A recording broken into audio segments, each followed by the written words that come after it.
Welcome back in this Dicom to print and freeform demonstration now. We already have segmented our teeth and our lower jaw to create, remember, a cutting guide here. My mesh file is created. I will just select it, file, save as, STL file. Okay. This STL is based on a voxel based. It means it will be a closed one. It's good for me. I can go back there, save. We just finished to work into Dicom to print. We will now minimize it and open freeform.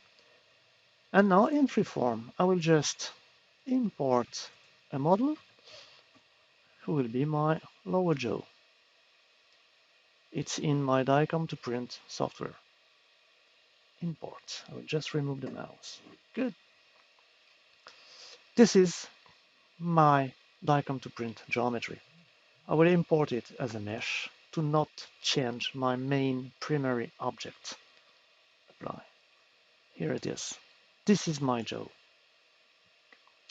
To work with it, I will convert this mesh object into a clay object.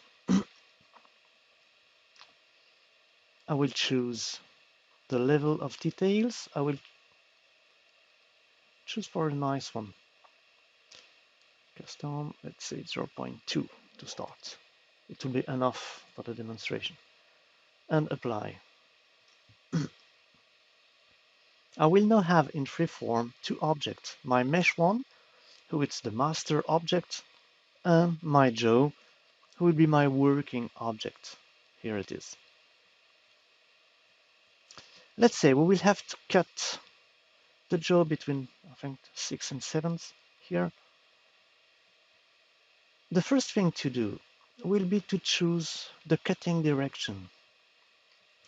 I think the surgeon will make that, but it should look something like this.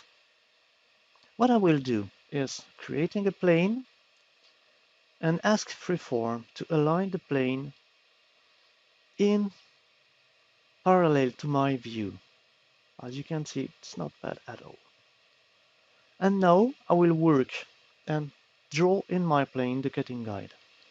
I will sketch on it, have a zoom.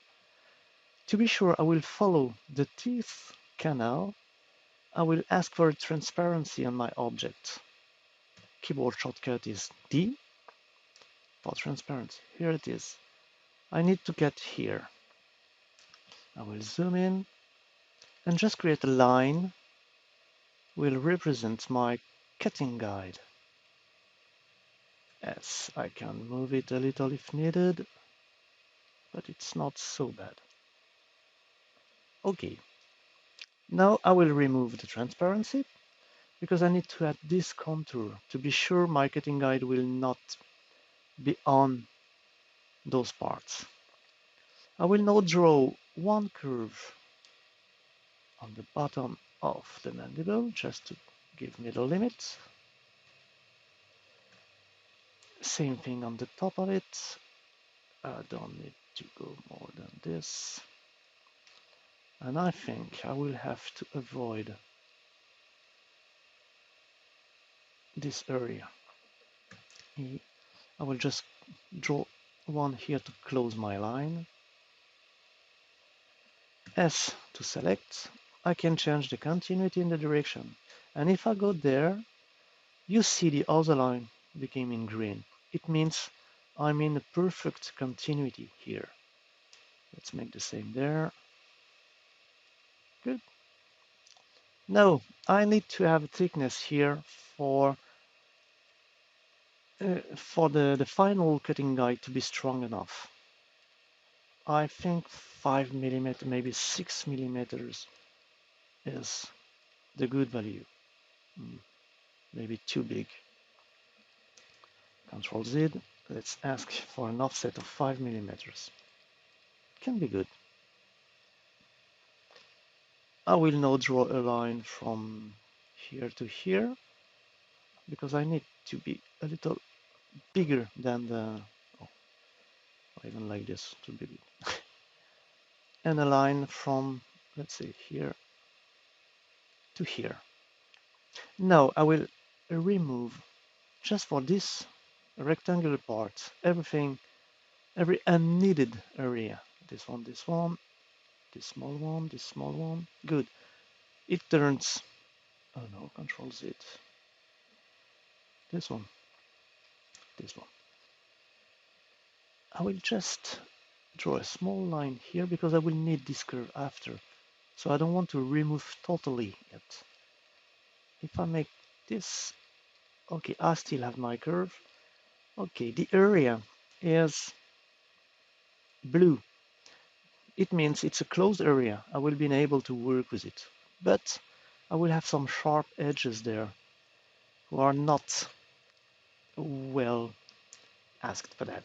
So I will just ask freeform for some round corners, radius 2 millimeters, one here between this and this, one between this and this, this and this.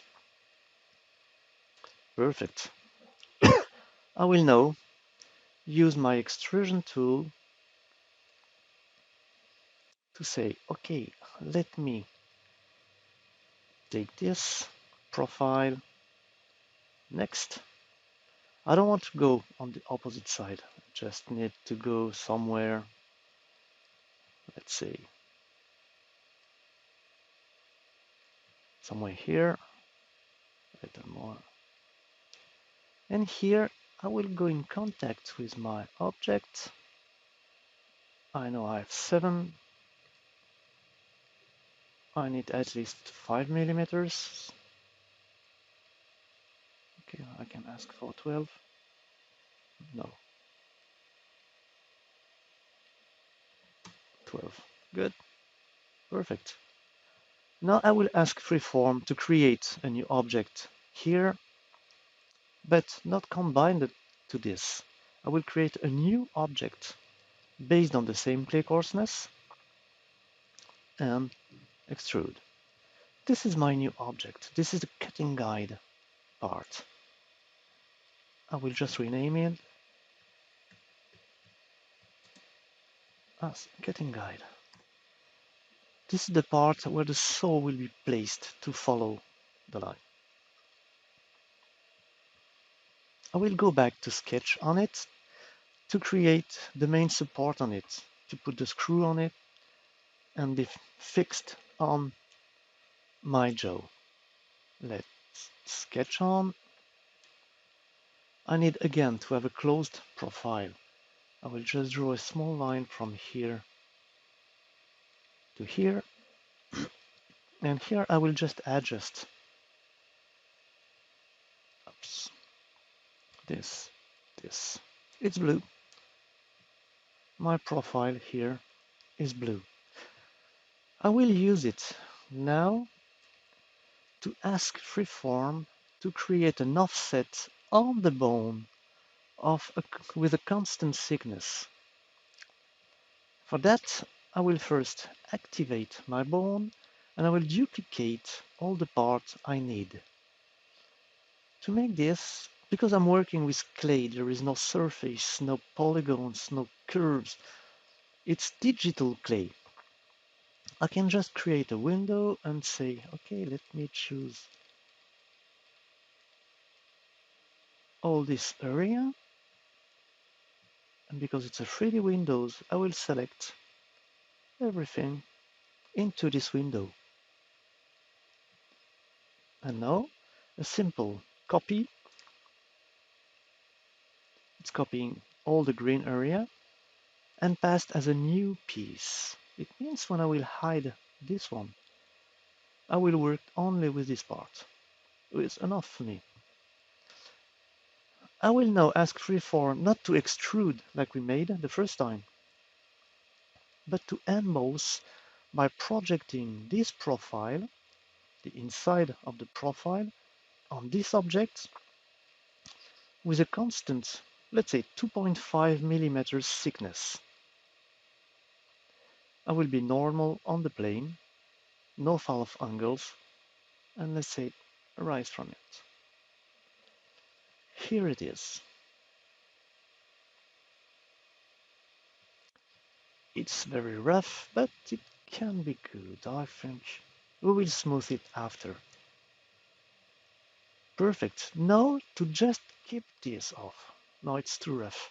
I will cut it. I can use the same, exactly, the same curve.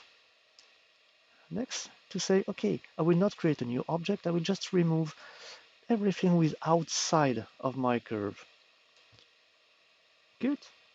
If I call back my Joe, we see that we have exactly the good profile. I will now combine this one with this one.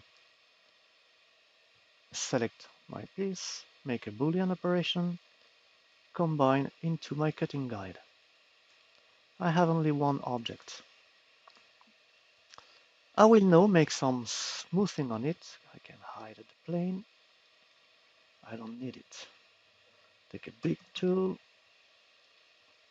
nice smoothing level, and say, okay, I will smooth there my area to not have something too bumpy, to not have sharp edges here. Good. The other option to me is it will be more easy and more fast. Always forgetting it. Up to select, to paint all this area in one time. Okay, apply a transition between what will be smoothed and not. Just a boost, a big smooth level, and okay, smooth it. Perfect. It became more smooth. Two things to do now. First, to remove the undercuts here, because it will be impossible to me to put this part in place because of the undercuts.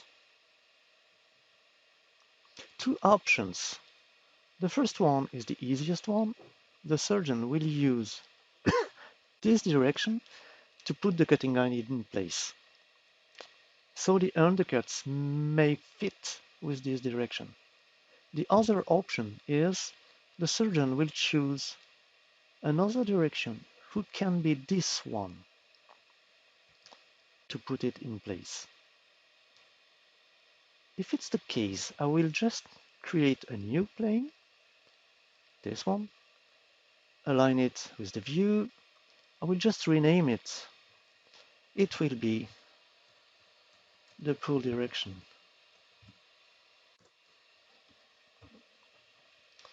Perfect. Now I will make exactly what I've done the first time. I will activate this part. I will again select, oops, I need to select it in front of the object. Select all of this part, turn the view to choose the depth of my selection. Good. Copy and paste as new object. Of course, it would be possible to make it in one time the first time, but I wanted to show you the two steps to make it. Now I will move the plane back to my part. Let's show the cutting guide again. Here I can see it's impossible to put it in place. I will now ask freeform to extrude this object on this plane. Apply.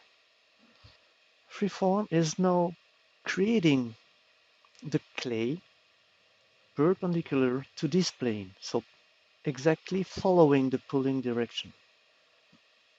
And now if I ask freeform to say this object, Boolean, will remove clay from my cutting guide, okay, and hide this object, I will see that it became possible, of course, to put and remove my cutting guide. The last step is to create the screw hole locations. We have a tool into Freeform for that, who is the axis markers. Axis markers allows me to choose a screw diameter and a clearance. A clearance is the security zone around my hole. I can say, okay, I don't need to have something inside 3 millimeter around my screw to be sure the piece will be strong enough. If I create, I will activate haptic bump. If I create a new one here, I will see that here I can put it there. To be sure, I will have 3 millimeters around. If I want to put a third one, by example here, and I'm trying to go close to the first one, I can feel I have a bump limit. I can't go inside the securities area. I will put it there and move it this one. As you can see, the direction of each screw is exactly perpendicular to the surface. I have my 3 screw locations. To make the holes in it, I will first reduce the clay coarseness of this one to have a little more definition on it, to have more sharp edges. Okay, and it smoothed all the area around. I will just ask Freeform to extend my vector direction here on the back of the object, just to make me able to use the simple pipe function. We asked for 2.5 millimeter screw diameter. I just have to select my lines to see Freeform creating. I will hide the joke. The screw location, the screw cylinders. And I will ask Freeform now to simply remove those cylinders to my cutting guide. Here it is. If I hide my plane, show back my jaw, here I have my cutting guide, and if I hide the jaw again, I will see that the geometry, the back geometry of the cutting guide is exactly based on my jaw geometry. It will perfectly fit in place when I will implant it. I can now ask for file and directly export model as an STL or an OBJ file to immediately print it. STL, OBJ, ZPR, PLY. I have all the classical regular STL file object to print it. Okay, I would like to thank you for your attention, and this is the end of this full demonstration D2P and Freeform. Again, thank you for your attention. Bye bye.